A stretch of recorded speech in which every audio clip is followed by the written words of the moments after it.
February 2005. A convenience store in Evart, Michigan. Jerry Selbee, a 67-year-old retired factory manager, walks up to the lottery counter with a duffel bag. Inside, $3,600 in cash. He slides it across to the clerk. "I'd like to buy lottery tickets." The clerk looks at the bag, then at Jerry. "How many tickets?" "All of it. $3,600 worth." She blinks. "Sir, that's going to take a while." Jerry smiles. "I'm not in a rush." For the next hour, the machine spits out tickets. Thousands of them. Other customers watch this gray-haired man in a plaid shirt buying what looks like financial suicide. They assume he's having a breakdown. They assume wrong. Over the next 9 years, Jerry Selbee will win the lottery 14 times. Not through luck, through math. He'll pocket $26 million, and every single dollar will be completely legal. How does a small-town store manager crack a system designed by mathematics PhDs? And why did the state keep letting him do it? 1960s, Western Michigan University. Jerry Selbee sits in advanced calculus, the only student who actually enjoys it. While classmates struggle with probability theory, Jerry sees patterns everywhere. Beautiful, predictable patterns. Numbers don't lie. They don't guess. They follow rules. And Jerry loves rules because rules can be exploited. After graduation, he takes a job at Kellogg's cereal factory in Battle Creek, not as an engineer or scientist, as a shift manager. For 32 years, Jerry optimizes production lines, reduces waste, and spots inefficiencies others miss. His superiors notice he has a gift for seeing problems before they happen. Co-workers notice he's the guy who brings a calculator to lunch. By 2003, Jerry retires at 65. He and his wife Marge buy a small convenience store in Evart, population 1,900. Jerry's place. They sell cigarettes, lottery tickets, and newspapers. It's quiet. It's simple. It's exactly what a retirement should be. Then one morning in February 2005, Jerry's reading the newspaper behind the counter when he sees an advertisement that changes everything. Michigan Lottery is launching a new game, Winfall. Jackpot starts at $2 million. If nobody wins, the jackpot rolls down, meaning the prize money gets distributed to smaller tier winners instead of accumulating. Jerry reads the rules once, then twice. Then he grabs his calculator. Within minutes, he sees it. The flaw. The beautiful mathematical flaw. Here's how Winfall works. Pick 6 numbers between 1 and 49. Match all 6, win the jackpot. Match 5, win a smaller prize. Match 4, smaller still. Match 3, you get $5. Standard lottery. But here's the twist that makes Jerry's pulse quicken. If the jackpot reaches $5 million and nobody wins, the entire prize pool rolls down to the lower tier winners. Jerry does the math in his head. On a normal week, matching 3 numbers wins $5. Matching 4 wins $100. Matching 5 wins $2,500. But during a roll-down week, when that $5 million jackpot gets redistributed, the prizes explode. Match 3 numbers, still $5. Match 4 numbers, suddenly $500. Match 5 numbers, suddenly $50,000. The expected value of the ticket changes completely. On a normal week, a $1 ticket has an expected return of about 50 cents. You're losing money with every purchase, like every lottery should be. But during roll-down weeks, Jerry calculates the expected value shoots up to approximately $1.15 per ticket. Let me repeat that. During roll-down weeks, every $1 ticket is mathematically worth $1.15. You're not gambling, you're printing money. Jerry sits there behind his counter, calculator in hand, staring at this advertisement. A state lottery, designed by professional mathematicians, has accidentally created a game where the player has the edge. It's like discovering a casino blackjack table, where the house accidentally pays out 3-1 instead of 3-2. Most people would assume they're wrong. Jerry's done the math 3 times. He's not wrong. He walks upstairs to the apartment above the store. His wife Marge is folding laundry. "I found a way to beat the lottery." She looks up. "Jerry, nobody beats the lottery. This one's different. It's got a flaw." He shows her the numbers, the probability matrices, the expected value calculations. Marge, who's been married to Jerry for 43 years, knows that look in his eyes. He's not guessing. He's solved it. "How much do we risk?" $3,600 to start. If I'm right, we'll make about $6,300. And if you're wrong, then we're out $3,600. And I'm an idiot. Marge thinks for exactly 5 seconds. Let's do it. The next roll-down week arrives. Jerry drives to his own store, walks up to his own counter, and tells his own employee he's buying $3,600 worth of lottery tickets. She thinks he's joking. He's not. The lottery terminal prints for 63 minutes straight. Jerry fills a duffel bag with tickets, drives home, and he and Marge spend the entire evening checking numbers, one by one. Hundreds of tickets, thousands of number combinations. By midnight, they know Jerry won $6,300 on a $3,600 investment, a 75% return in 1 week. Marge looks at her husband. Do it again. Over the next few months, Jerry and Marge develop a system. They track when the Winfall jackpot approaches $5 million. 2 weeks before a roll-down, they start preparing. Jerry calculates exactly how many tickets to buy to maximize returns while minimizing risk. He doesn't buy randomly.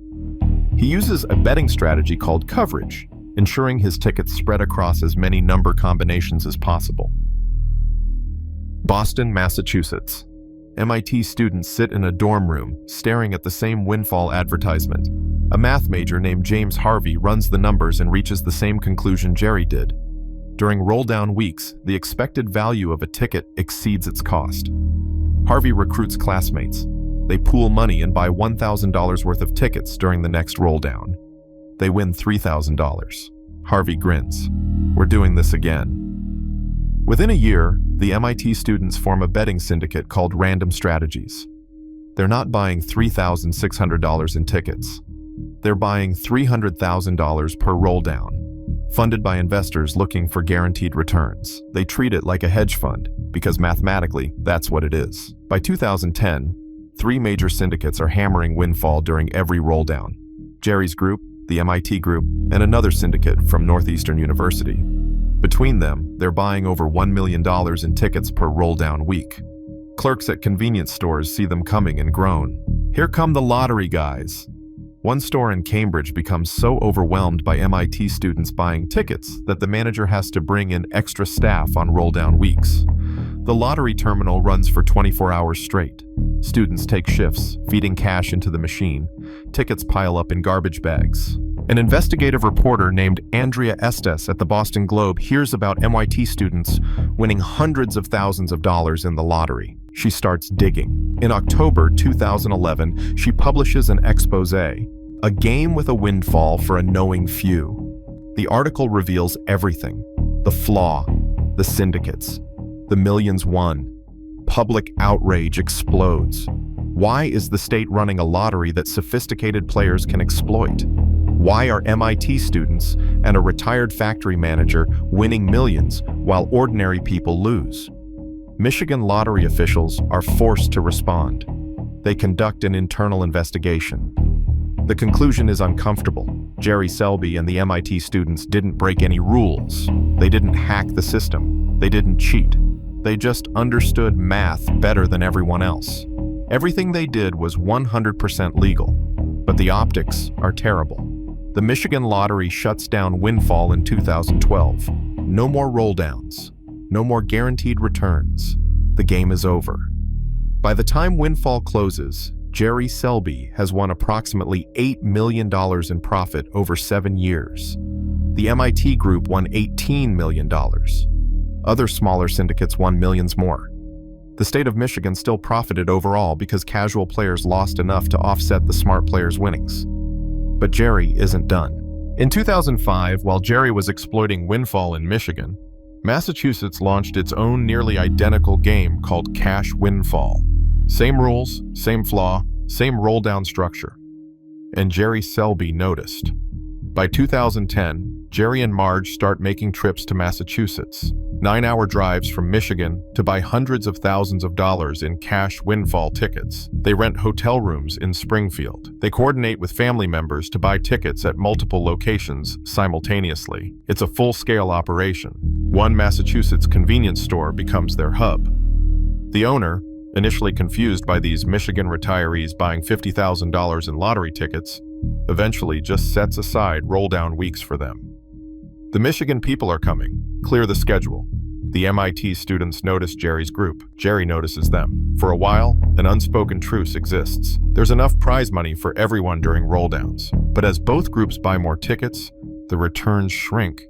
They're competing for the same finite prize pool.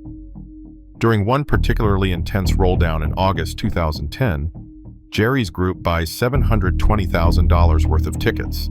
The MIT group buys $1.4 million. The Northeastern group buys $400,000. That's $2.5 million in tickets purchased by 3 syndicates during 1 week.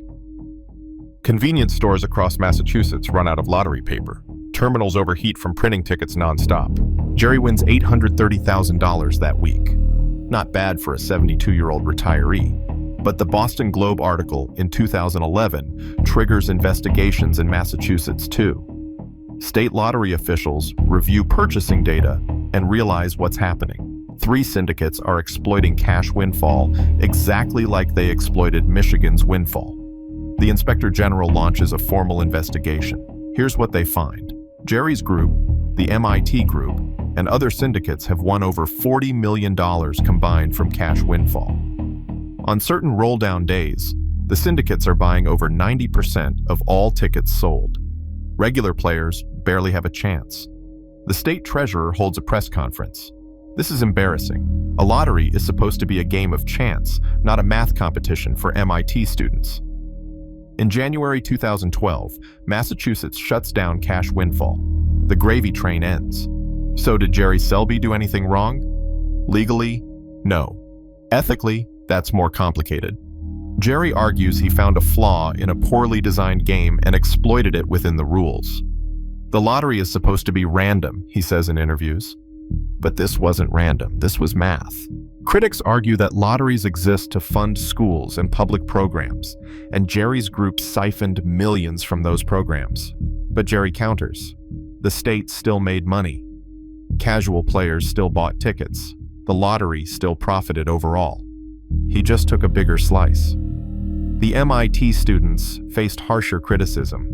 They were privileged Ivy League kids exploiting a system designed for working-class people, hoping for a lucky break. But legally, they did nothing wrong. They understood expected value. They calculated risk. They acted rationally. The real villains, if there are any, are the government officials who designed Winfall and cash windfall. Professional mathematicians and lottery executives built games with obvious flaws and never noticed. Or worse, they noticed and didn't care because the state still profited. After cash windfall closes, Jerry and Marge Selbee retire for real. They sell Jerry's Place convenience store and settle into a quiet life in rural Michigan. Their total winnings from both lotteries, approximately $26 million over 9 years. After taxes and splitting profits with family members, Jerry and Marge personally kept around $8 million. Not bad for a factory manager with a calculator. In 2019, a reporter tracks down Jerry at his home. He's 81 years old now, still sharp, still doing math puzzles for fun. The reporter asks if he feels guilty for exploiting the lottery. Jerry thinks for a moment. I found a game where the math was on my side. Most people don't do the math. That's not my fault. Would you do it again? Jerry smiles. If they made the same mistake again? Absolutely. But the real question isn't whether Jerry would do it again. It's whether the lottery system learned anything.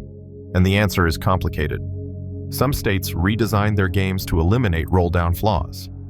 Others just canceled games entirely when smart players found edges. But lotteries still exist. People still play. And somewhere, someone is probably running the numbers right now, looking for the next flaw, the next edge, the next Jerry Selbee opportunity. Because here's what Jerry proved. The house doesn't always win. Sometimes the house makes mistakes, and when it does, a 67-year-old man with a calculator can walk away with millions. Jerry Selbee didn't hack the lottery with computers or inside information. He hacked it with 9th grade algebra and patience. He found a glitch in the matrix, and he exploited it 14 times before anyone stopped him. Most people buy lottery tickets and pray for luck. Jerry Selbee bought lottery tickets and did the math, and that made all the difference.